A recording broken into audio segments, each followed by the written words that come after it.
Best varicose veins చికిత్సనే పొందండి. నొప్పి లేని చికిత్స కోసం సంప్రదించండి ఎవిస్ హాస్పిటల్. నమస్తే రమగారు. నమస్తే జయ. రమగారు, ఇంటి ముఖద్వారం దగ్గర కొన్ని వస్తువులు పెట్టుకోవాలి, కొన్ని వస్తువులు పెట్టుకోకూడదు లాంటి నియమాలు ఉన్నాయి. ఏమి ఉంచుకోవచ్చు? చాలా ఉంచుకోవచ్చు జయ. ముందు ముఖద్వారం శుభ్రంగా ఉంచుకోవచ్చు. ఫస్ట్ మొట్టమొదట సాధారణంగా అంటే మనని అడిగితే మన విధానమే కదా చెప్తాం జయ. అంతే కదా, సాధారణంగా మాట్లాడుకుందాం. సాధారణమైన ముఖద్వారాలు, వాకిళ్ళు శుభ్రంగా ఉండాలి ఎప్పుడు కూడా. ఇంటిని చూసి ఇళ్ళని చూడమంటారు. మన ఇల్లు క్లీన్గా, నీట్గా, టైడీగా, కళకళలాడుతూ కనపడితే మనతో చేసే ఉద్యోగ వ్యాపారాలు అవతల వాళ్ళకి సంతోషాన్ని కలిగిస్తాయి. ఇల్లు చక్కగా పెట్టుకుంటారు. ఇది ఒక కాంప్లిమెంట్ కదా. ఇప్పుడు ఇల్లు చూడంగానే క్లీన్గా ఉందనుకో, మన మీద ఒక పాజిటివ్ వైబ్ వస్తుంది అవతల వాళ్ళకి. ఇప్పుడంతా వైబ్స్ మీదే కదా నడుస్తుంది. అంతా వైబ్సే. నెగిటివ్ వైబ్స్ నాకు కొట్టేస్తున్నాయి, పాజిటివ్ వైబ్స్ మాకు వచ్చేస్తున్నాయి, టెన్షన్ వైబ్స్ కూడా మాకు వస్తున్నాయి. వాళ్ళు టెన్షన్ పడితే మాకు అంటుతోంది. వాటి మీదే మాట్లాడుకుంటుంది అంత. యంగ్స్టర్స్ అందరూ వైబ్స్ గురించే మాట్లాడతారు.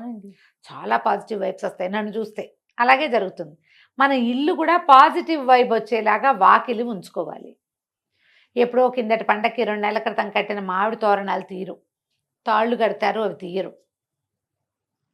పువ్వులు, బంతి పువ్వులు వేళ్లాడుతూ ఉంటాయి. అవి ఎండిపోయి కుంగి కునారెళ్ళిపోయి నశించిపోయి ఉంటాయి. కానీ అవే వేళ్లాడతాయి. పువ్వులు రాలిపోయి దారాలు మిగిలిపోతాయి. ఈ దారాలు గీరాలు ఉంచకండి. వాకిలి గుమ్మాన్ని శుభ్రంగా ఉంచుకోండి. ఎప్పటికప్పుడు తుడవండి. వాకిలి తలుపు, వాకిలి గుమ్మము శుభ్రంగా తుడవటం. విధానం ఉంటే చక్క గుమ్మానికి కాస్త పసుపు రాసి బొట్టు పెట్టటము, చక్కగా ముగ్గేయటము వాకిట్లో. ఈ జాజు అవి రాసి ఏదో డిజైన్ అంతా చేయలేకపోయినా ఓకే, మనకు వచ్చింది ఏదో. వాకిలి శుభ్రంగా ఉంచి ఓ తెల్లటి ముగ్గు ఒకటి కనపడుతుంటే కళగా ఉంటుంది. Positive vibe. ఎప్పుడు వాకిళ్ళకి ముందుగా చీపుళ్ళు పెట్టద్దు. వాకిలి గుమ్మాల కానించి వాకిలి తొలవాకిలి గుమ్మం వెనకాల, తలుపు వెనకాల చీపుర్లు గీపుర్లు పెట్టబోకండి. చీపురు, చేట, బూజుకర్ర, చెప్పులు తలవాకిలి దగ్గర పెట్టద్దు. ఇవేవి మీకు పాజిటివ్ వైబ్ని కలిగించవు. వెగటుగా, ఆడ్ మ్యాన్ అవుట్ లాగా, ఉండకూడదు ఏదో ఉన్నట్టుగా అలాంటి భావాలు కలిగిస్తాయి. వాస్తురీత్యా చెప్పట్లేదమ్మా, జనరల్గా చెప్తున్నా. వాకిలి గుమ్మం ఎదురుగుండా చెప్పులు విడవకండి. గుమ్మానికి పక్కగా విడవటం అలవాటు చేసుకోండి. ఎవరింటికైనా వెళ్ళినా కూడా అంతే, గుమ్మం ఎదురుగుండా విప్పద్దు. చెప్పులు విప్పి గుమ్మంలోకి వెళ్ళండి. ఏదైనా ముగ్గేసుకున్నారట్టుగా ముగ్గులు తొక్కుంటూ వెళ్ళిపోబోకండి. పిల్లలు ముగ్గు తొక్కితే ముగ్గుంది తొక్కద్దు అని చిన్నతనంలో చెప్పండి. చాలామంది ఆడపిల్లలను కూడా చూస్తాను నేను. చక్కగా ముగ్గేసుకుంటారు ఎదురింటి వాళ్ళు, ఎవడో ముగ్గులు తొక్కుంటూ పోతారు. ముగ్గు ఏదో ఒక పవిత్రమైన భావంతో, ఇప్పుడు వాళ్ళ ఫీలింగ్స్ కదమ్మా అవి. అంతే కదా, వాళ్ళ భావాలు, మనోభావం అది. దాన్ని తొక్కేస్తే ఎలాగా? తప్పు కదా. అవును, ఆ పని చేయకూడదు. ముగ్గులు తొక్కకూడదు, గుమ్మం తొక్కకూడదు. ఈ 2 నేర్పించాలి. గుమ్మాల మీద నిలబడకూడదు. చాలామందిని ఇటీవల చూస్తాంటే, మామూలుగా మనం పసుపు కలర్ వేయించుకుని డిజైన్ వేయించుకున్నాం అనుకో, శాస్త్రానికి ఏదో ఒక పసుపు చుక్క పెట్టుకోవచ్చు. పండగలకి చక్కగా తోరణాలు కట్టడం, కలర్ఫుల్గా ఏవైనా తోరణాలు వేసుకునే వాళ్ళు కూడా కనిపిస్తారు. గుమ్మం పైన ఓ వినాయకుడు బొమ్మ, ఒక కళ్ళదిష్టి వినాయకుడు, లేకపోతే ఏదైనా పటికో, ఏదైనా నల్లటి బట్టలోనో ఎర్రటి వస్త్రంలోనో కట్టిన పటిక కానీ, కొబ్బరికాయ కానీ కట్టుకుంటారు. అది గుమ్మానికి కట్టరు, గుమ్మం పైన కడతారు కదా. అవును. గుమ్మానికి ఏమైనా రంగులు రంగులు పూసలు, తోరణాలు మీరు కట్టుకుంటే కట్టుకోండి, మాకేం అభ్యంతరం లేదు. ప్లాస్టిక్ అవాయిడ్ చేయండి దయచేసి. ఏదైనా ఊలువి పూసలువి కడితే వాటిని శుభ్రంగా దులిపి ఉంచుకోండి ఎప్పటికప్పుడు. ఎప్పుడు ఒకటే కాకుండా మార్చుకుంటూ ఉండండి. కొంచెం కలర్ఫుల్గా మనకి బాగుంటుంది. చెప్పులు పెట్టద్దు. ఈ గుమ్మం మీద కూడా పసుపు రాసి, గుమ్మానికి పసుపు రాసి బొట్లు పెడతారా, గుమ్మం మీద ముగ్గేసే పందా కూడా కనపడుతుంది. మీద ముగ్గేసి పసుపు కుంకాలు పెట్టారనుకోండి, ప్రతి వాళ్ళ కాళ్ళు పడతాయి వాటి మీద. ఇల్లంతా కూడా అదే అవుతుంది. ఇల్లంతా అవుతుంది. ఒక కథ అయితే పసుపులు కుంకాలు తొక్కే పదార్థాలు కావమ్మా, పెట్టుకోకూడదు. అట్లా గుమ్మ అంచుకు పెడతాం. ఇప్పుడు ఇట్లా మండిగా ఉంటుందా, గడపకి పెడతాం. ఈ పక్కన 2 ద్వారబంధం ఉంటుంది కదా, 2 పక్కల గుమ్మాలకు 2 పక్కల పెట్టుకోవచ్చు. దీని మీద ముగ్గు వేసే అలవాటు ఉంటే వేసుకోండి. గుమ్మం మీద ముగ్గేస్తారు. ఒక కర్ణాటక వాళ్ళు, నాకు గుర్తుంది కర్ణాటక అని, అంటే మరి పూర్తి కర్ణాటక కాదు, బార్డర్స్ వాళ్ళు, అనంతపురం వాళ్ళు. మా ఇంటి ఎదురు కూడా ఒక 4 నెలలు ఉన్నారు. ఒక పాప ఉంది, ఏదో చదువుకుంటుంది, పెళ్ళయింది, కానీ కొత్తగా పెళ్ళయింది. ఆ పిల్లకి ఏదో కాలేజీ ఉందని ఇల్లు తీసుకుని ఉంచారు.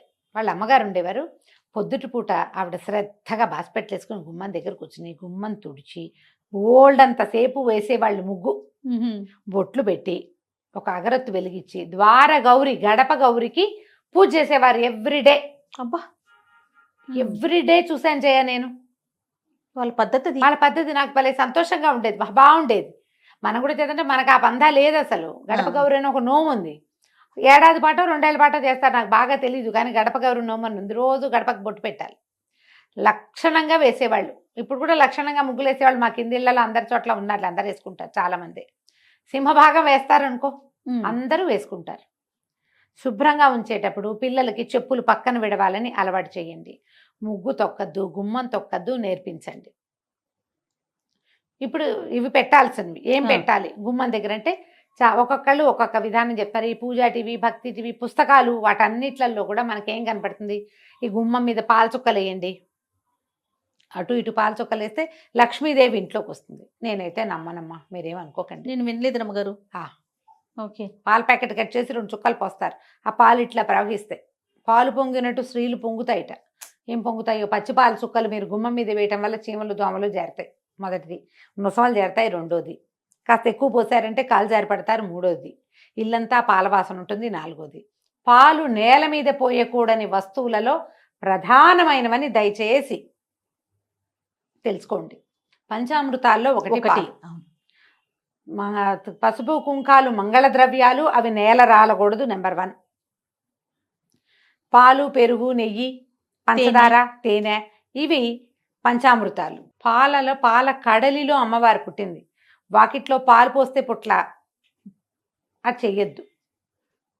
అదంత మంచి పద్ధతి అయితే కాదు. ఈ ప్రయత్నం మానేసుకోండి. చక్కగా ముగ్గేసుకోండి, నీట్గా క్లీన్గా ఉంచండి. ఒక కాళ్ళు తుడుచుకునే పట్టా ఏదో వేసుకుంటాం లోపల బయట. అవును, బయట ముగ్గేస్తారు కాబట్టి లోపల పట్టా వేసుకోండి, సరిపోతుంది. గుమ్మం ఎదురుగుండా కొంచెం మంచి పట్టా ఏదైనా దేవుడిదో ఏదైనా పెట్టండి, చాలు. ఇంతే సరిపోతుందమ్మా. గవ్వలు పెడదామా, శంఖాలు పెడదామా, అదేదో పెడదామా, అవి ఏవి పెట్టినా కూడా మన తత్వం, మన పరిస్థితి, మన గ్రహస్థితి బాగుంటేనే లక్ష్మీదేవి వస్తుంది. వీటి వల్ల పెద్దగా ఏం ప్రయోజనం ఉండదు. ఎందుకు ప్రయోజనం లేని పనులు చేయటము? పెట్టడం ఒక ఎత్తు అయితే దాని శుభ్రత కదా రమ్మగారు. శుభ్రత అది కేర్ తీసుకోగలిగితే పోనీ ఏమైనా మన ఇష్టం. ఏదో పెట్టుకోండి, మీ ఇష్టం. పెట్టకూడని వస్తువులు మొదటే చెప్పా, చెప్పులు పెట్టద్దు, చీపురు, చేట అలాంటి పెట్టద్దు. ముఖద్వారం వెనకాల ఏ వస్తువులు పెట్టపోకండి. డోర్కి వెనకాల ఖాళీ ఉంచండి చక్కగా. తలుపు వెనకాల ఏమైనా తగిలించటము, గొడుగులు తగిలించుకోవటము చేస్తాం మనం. దాన్ని ఆనుకునే దాని వెనకాలే చెప్పులు స్టాండు పెట్టద్దు, అదొద్దు. పెడుతున్నారు ఐడియాస్, స్పేస్ సేవింగ్ ఐడియాలు. ఒక్క వాకిలి తలుపుని వదిలేసి ఇంట్లో ఎక్కడైనా స్పేస్ సేవింగ్ చేసుకోండి. ఈ ఒక్కటి మాత్రం వదిలిపెట్టండి. ఈ రకమైన స్పేసు, వైశాల్యము, ఖాళీదనము, ఇవన్నీ కూడా పాజిటివ్ ఫోర్స్. విశాలంగా కనపడడం, కోసీగా ఉండకూడదు. విశాలంగా కనపడాలి, తెరిపిగా ఉండాలి, శుభ్రంగా ఉండాలి. ఇవే మనకి పాజిటివ్ ఎనర్జీని తీసుకొస్తాయి. వాకిలి ఎదురుగుండా కనపడేలాగా ఏమైనా రంగులు, పువ్వులు పెట్టుకోవటము. గుమ్మంలో ఇచ్చి రాగానే కొంచెం కలర్ఫుల్గా పువ్వులు, నీళ్ళల్లో పువ్వులు వేసి పెడతారు. ఓ కృష్ణమూర్తి చక్కగా మురళి ఊదుతున్నవాడు, ఓ గోవు పిల్ల, ఆవు దూడ పెట్టుకుంటాము. అట్లా ఏదైనా కొంచెం బ్రైట్గా బాగా కనపడే రకంగా గుమ్మం దగ్గర ఉంచుకుంటే ఇల్లు కొంచెం పాజిటివ్ ఎనర్జీస్ని తీసుకుంటుంది. వీటిలలో మీ సొంత ఐడియాలు చాలా ఉంటాయి. అవును, వాళ్ళని వాకిలంతా ముగ్గులేస్తారు. వాకిలంతా వేసామనుకో, గుమ్మం దాటేటప్పుడు ఎట్ట దాటుతారు? అది ఇబ్బంది అవుతుంది కదా. ఆ ముగ్గు తొక్కకుండా రాలేరు కదా. చిట్టి ముగ్గు వేసుకోండి. ఏ పండగలప్పుడు పేద ముగ్గు వేసుకోవచ్చు, కానీ ఈ బాల్కనీస్ ఎంతంత ఉంటాయి అపార్ట్మెంట్లో? 5x5, 4x4 అంతే ఉంటుంది. వాకిలి నిండా ముగ్గేస్తే చక్కగా చిట్టి ముగ్గు చందమామలాగా వేయండి మధ్యలో. అవును, ఆ ముగ్గుల దగ్గర కూడా కొట్టుకుంటారు అమ్మగారు. ఎదురు బదురు గుమ్మాలు అయితే మాది పెద్దది రావాలి, మీది చిన్నది రావాలి, ఇలాంటి ఇష్యూస్ కూడా. ఇద్దరు కలిసి ఒక కామన్ కన్వెన్షన్ పెట్టుకుంటే 2 ఇళ్ళకి సరిపడా పెద్ద ముగ్గేస్తుంది, అయిపోతుంది. అలా కూడా ఉంటాయి. ఇది మా వాకిలి, ఇది మీ వాకిలి, కొట్లాట్లన్నీ ఉంటాయి. మరి ఏం చేస్తాను చెయ్య? ఇప్పుడంతా అపార్ట్మెంట్లు వచ్చాక అన్ని సూక్ష్మంలో మోక్షాలే అవన్నీ కదా. వాకిలి గుమ్మానికి కుడి వైపులా ఎడం వైపున మీకు ఏదైనా బాల్కనీ ఉన్నా, తెరిపి ఉన్నా, ఏదైనా ఆకుపచ్చగా మొక్కలు పెట్టుకోండి. పువ్వులు పూసేవి పెట్టుకోగలిగితే మంచిదే. లేని పక్షంలో గ్రీన్గా కనపడేటట్టుగా ఏదైనా పెట్టుకోండి. ఆ ప్రాంతాలు కొంచెం శుభ్రంగా ఉంచుకోండి. అంతే చేయగలుగుతాం కదా, అంతకంటే అంతే. చేయగలమా, ఏమైనా చేయమని. ఇంకా అంతకు మించి ఇప్పుడు ఇంకేముంటాయి రమ్మగారు? ఇండిపెండెంట్ ఇల్లు అయితే మీకు మేము చెప్పేది ఏం లేదు. అంతే కదా, బ్రహ్మాండమైన ఇల్లు మన ఇష్టం ఏదైనా చేసుకోవచ్చు. ఏదైనా చేయొచ్చు, గ్రీనరీ పెట్టచ్చు, చక్కగా నెమలి పించాలు పెట్టచ్చు, ఓ కృష్ణుని పెట్టచ్చు, ఓ వినాయకుడిని పెట్టచ్చు. మర్చిపోయాను రమ్మగారు, చెప్పుల స్టాండ్ బయట పెట్టుకుంటున్నాం కదా ఇప్పుడు అపార్ట్మెంట్స్ లో, చూద్దాం దాని మీద పాత్రలు పెట్టి నీళ్లు పోసి పువ్వులు పెట్టేది కొంతమందిని చూస్తుంటాం. దేవుని ప్రతిమలు కూడా పెడుతున్నారు రమ్మగారు, అవి పెట్టుకోవచ్చా? ఏమంత వినటానికి బాగుండలేదు కదా. కదా, చెప్పుల స్టాండ్ మీద పెడుతున్నాము అంటే ఏదో వెగటగా లేదు, చెప్పులు తగులుతూ ఉంటాయి కదా, స్టాండ్ కింద ఉంటుంది, అదే మొత్తం షెల్ఫ్లతోనే చేసుకుంటున్నాం కదా. చేసుకుంటున్నాము. పైన డెకరేట్ చేస్తున్నారు, చక్కగా అలంకరించి పాట్ పెట్టి అందులో పువ్వులేసి. పూల మొక్కలు పెట్టుకోండి పోనీ. పువ్వులే నీళ్ళల్లో పువ్వులు వేసి పెట్టడం, అది ఒకటి. మీరు అన్నట్టు కృష్ణుడి బొమ్మ, లాఫింగ్ బుద్ధాసో, ఇవి దేవుడి లాఫింగ్ బుద్ధ ప్రతిమ కాదో నేను చెప్పలేను. దేవుడి ప్రతిమలు పెట్టకండి చెప్పుల స్టాండ్ మీద. మీరు పళ్ళెంలో పోసి ఏదైనా పాత్ర, మట్టి పాత్రలు దొరుకుతాయి ఇప్పుడు, రంగులు రంగులు ఈ శిల్పారామంలోనూ అక్కడ దొరుకుతాయి, దాని నిండా నీళ్లు పోసి పువ్వులు పెట్టుకోండి మీ ఇష్టం. ప్రతిమలు మాత్రం పెట్టకండి, ప్రతిమలు అలాంటి చోట పెట్టేవి కాదు. ప్రతిమలు పెట్టిన చోట చెప్పులు, అలుగుడ్డలు, చీపుళ్ళు అవి పెట్టద్దు. దానికంటే ఇది బెటర్.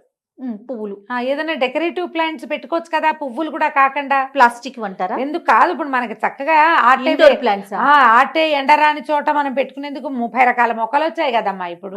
ఇండోర్ ఏమైనా ప్లాంట్స్ పెట్టుకోవచ్చుగా 2-3 ప్లాంట్స్ చక్కగా మంచి వస్తుంది. కొన్ని అయితే ఈ స్నేక్ ప్లాంట్ వాటితోటి ఇది ఆక్సిజన్ కూడా వస్తుంది అంటున్నారు బాగా. మరి అలాంటివి ఏమైనా చూసి పెట్టుకోండి హాయిగా. పువ్వులు కూడా అంత అడ్వైజబుల్ అయితే కాదు. పువ్వులు మనం తొక్కేవి పారేసేవి కాదు కదా, జాగ్రత్తగా ఉంచుకోవాల్సినవి. మరి ప్రయత్నం చేసి చూడండి, మీ టేస్ట్గా అనుగుణంగా ఏం కుదురుతాయో అవి పెట్టుకోండి. నేనైతే ఇండోర్ ప్లాంట్స్ చెప్తాను బాగుంటాయి, హాయిగా 2-3 మొక్కలు పెట్టుకుంటే పడతానే ఉంటాయి. ఎప్పుడైనా ఒకసారి చెప్పులు పైన పెట్టాల్సి వస్తే ఎక్కడ పెడతాం? ఈ దేవుళ్ళని, ఈ పువ్వుల్ని పెడితే వాటిని ఎత్తున పెట్టలేం కదా, పెట్టకూడదు కదా. దాని బదులు ఇలాంటివి ఏమైనా పెట్టుకుంటే సరిపోతుంది. రైట్ రమ్మ గారు, నమస్తే. నమస్తే జయ.